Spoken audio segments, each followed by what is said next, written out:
A gente acompanhou com muita atenção, e foi obrigado a acompanhar com muita atenção, esse episódio envolvendo a importação de arroz para o Brasil.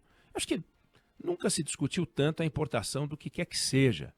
Talvez na fase em que o Brasil tinha uma dependência internacional de petróleo, a gente discutia a importação de petróleo, mas o Brasil hoje é exportador de petróleo. Petróleo rivaliza com a soja hoje para ser o produto número 1 de exportação do Brasil. Que mudança, que coisa incrível. E o Brasil tem uma produção de arroz suficiente para o seu consumo interno. O Brasil, de repente, com o que aconteceu no Rio Grande do Sul, o governo federal, a Companhia Nacional de Abastecimento, o Ministério do Desenvolvimento Agrário, responde para eles, né? Não sei por que não é o Ministério da Agricultura, mas vá lá. O presidente da República, todo mundo se envolveu nessa discussão, vamos importar arroz. A Confederação Nacional da Agricultura diz, não precisa importar arroz. Os produtores dizem, mas não precisa de arroz, a gente segura. Ah, mas o arroz subiu de preço, mas a batata também subiu de preço, uma barbaridade. Nós vamos importar batata? Não, então vamos importar arroz. Então tem uma discussão e tem uma outra discussão envolvida na importação do arroz. Porque a importação do arroz se dá por meio de pregão eletrônico. E o sistema é montado de um jeito que quem vai comprar, que é a Companhia Nacional de Abastecimento, que é o governo, ele não sabe quem vai vender. E não é que ele liga para 3 pessoas e fala, você pode me vender arroz? Não é isso, não são produtores de arroz que estão vendendo arroz. São empresas que entram no sistema, acompanham os leilões que vão acontecer, se cadastram, preenchem os cadastros, se qualificam ou estão qualificadas aquelas que preenchem os requisitos necessários. Não tem uma empresa que deixe de preencher os requisitos necessários. E quando sai a lista dos vencedores, pá, vem uma surpresa. Uma das empresas é uma loja de queijo. Você fala, mas como uma loja de queijo vai conseguir importar centenas de milhões de reais em arroz? Como é que vai fazer um negócio desse? Então, essa é uma outra discussão. Quer dizer, que raio de sistema de pregão eletrônico é esse? Que, de duas uma, ou tudo bem, essa loja pode importar, e existem meios para eles fazerem isso. Eles conseguem fundos e recursos para fazer isso. Tem laranja por trás, não tem laranja por trás, tem uma empresa sólida por trás, tem um parceiro, tem um contrato de mútuo que ela fez com alguém. Isso tudo vai ter que ser investigado. As empresas envolvidas, citadas, têm uma ligação com um funcionário do governo que foi demitido.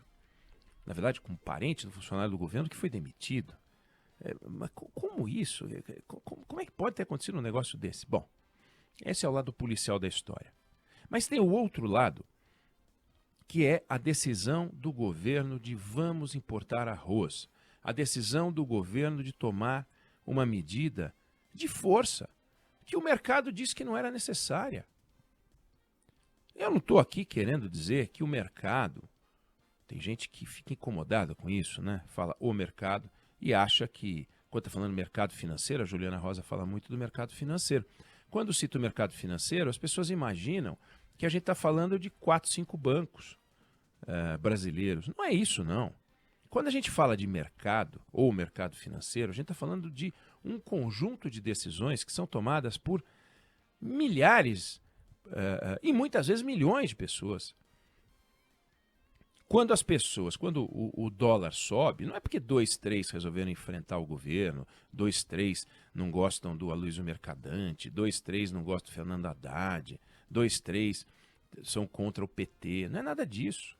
O mercado, quando o dólar começa a subir, e por razões brasileiras, porque tem as razões internacionais, o dólar sobe por razões variadas.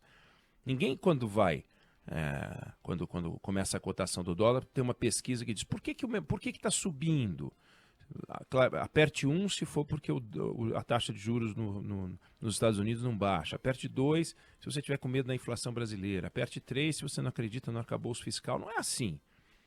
As explicações vêm depois de um movimento. Então, o dólar sobe, a inflação futura sobe, as projeções vão mudando. Não é porque 2 ou 3 querem, não. Porque uma coisa chamada mercado, que envolve o mercado financeiro, As pessoas tomam decisões, os departamentos financeiros das empresas, que têm que proteger o seu capital. Tudo isso produz movimentos. Eu costumo dizer que o mercado equivale a uma árvore daquelas do Pantanal cheia de pássaros. Já usei essa imagem em outra ocasião. Cheia de pássaros. Aí, de repente, houve-se um estampido, pá! Seja lá provocado por quê? Um tiro, sei lá, um estampido, um barulho de motor qualquer. Os pássaros saem voando para tudo que é lado. Se alguém filmar, vai ver um balé, uma dança. Parece que os pássaros... Tem um pássaro-chefe que comanda. Vamos todos para o norte e é para já e voando a uma altura de 122 metros. Não, cada um sai para um lado para se proteger, para seja lá o que for. Mas isso produz um movimento. E esse movimento, essa dança, é o resultado das várias decisões tomadas pelas centenas e centenas ou milhares de pássaros, que constitui o chamado mercado, no caso de pássaros. O mercado é a mesma coisa. Diante de uma informação, um monte de gente começa a tomar decisão. E isso mexe com o dólar, mexe com a inflação, mexe com a taxa de juros.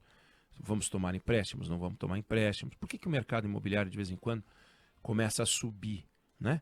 Porque uma série de pessoas começa a achar que faz sentido apostar na construção civil. Tem horas que ele cai.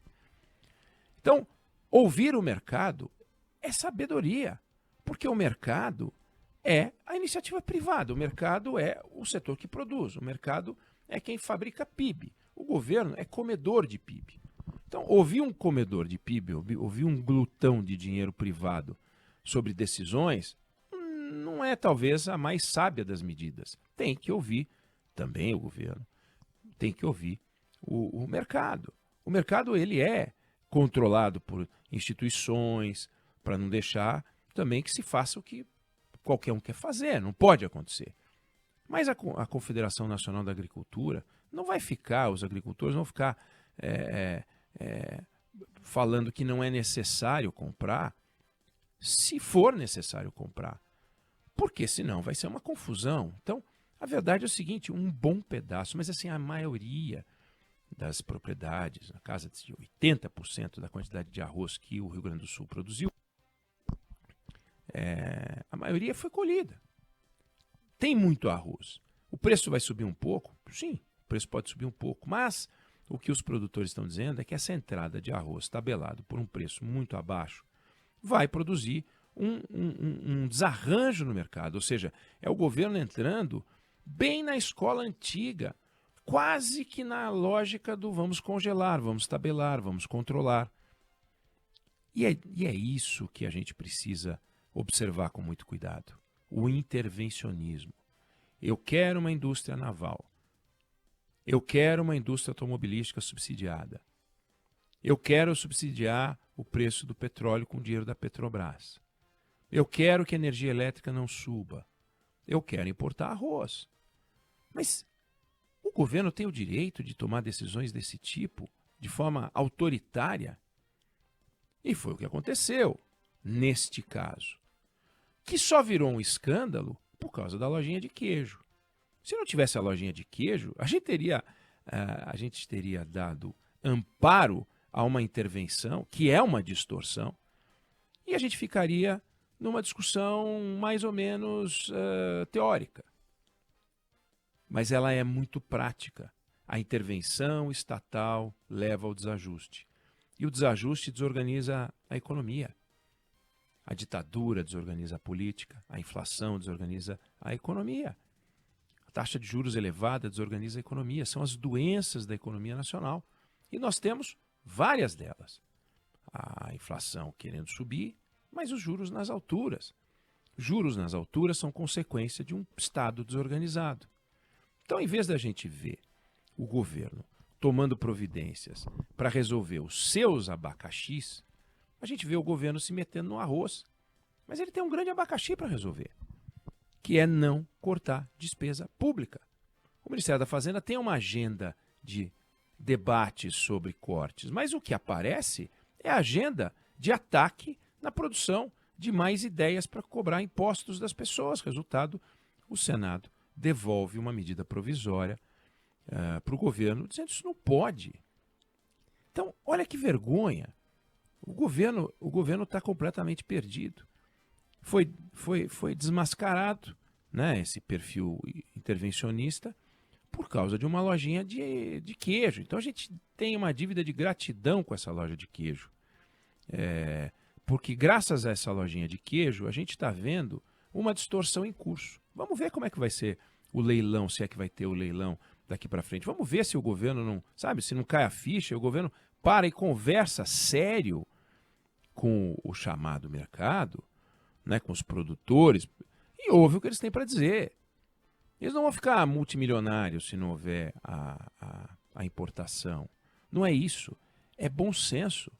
E está faltando bom senso nas relações do governo. Por quê? Porque o governo não está escutando ninguém. Porque o governo tem resposta para tudo. Até para explicar por que cancelou o leilão, as autoridades diante do microfone pareciam que estavam dando uma lição para o país. Pedido de desculpa não existe, estavam dando uma lição. O tom de arrogância do ministro da Agricultura, do ministro do Desenvolvimento Agrário, Paulo Teixeira. Um tom de arrogância.